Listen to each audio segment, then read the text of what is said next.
В пакистанской провинции Хайбер, где проживает множество племен, под усиленной охраной началась вакцинация от полиомиелита.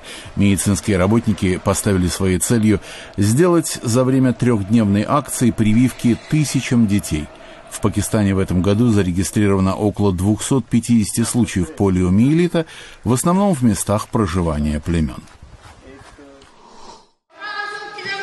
Также в Пакистане студенты и гражданские активисты праздновали присуждение Нобелевской премии мира, объявленное в прошлом месяце 17-летней Малале Юсуфзай.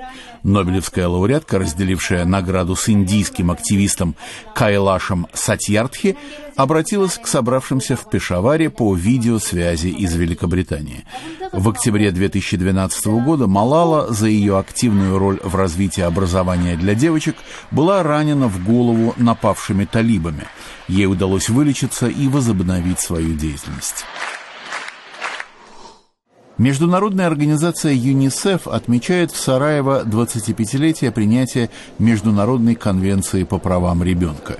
ЮНИСЕФ пригласил молодых людей участвовать в работе детского парламента в здании парламента в боснийской столице. Участники подготовили вопросы и требования в отношении прав ребенка, которые будут адресованы боснийским лидерам. Душанбе.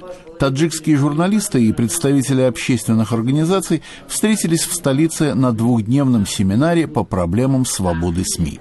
Участники семинара обратили внимание на то, что проект закона о неправительственных организациях может ограничить доступ НПО к финансированию из-за рубежа и потребовали от правительства разрешить получение иностранных грантов.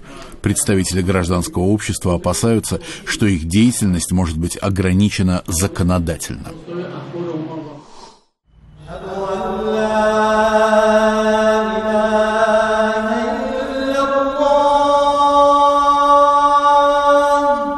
В Шымкенте, Южный Казахстан, мусульманские священнослужители приняли участие в соревновании на лучший призыв на молитву. Около 50 муэдзинов, в чьи обязанности входят эти призывы, участвовали в конкурсе, организованном Духовным управлением казахских мусульман.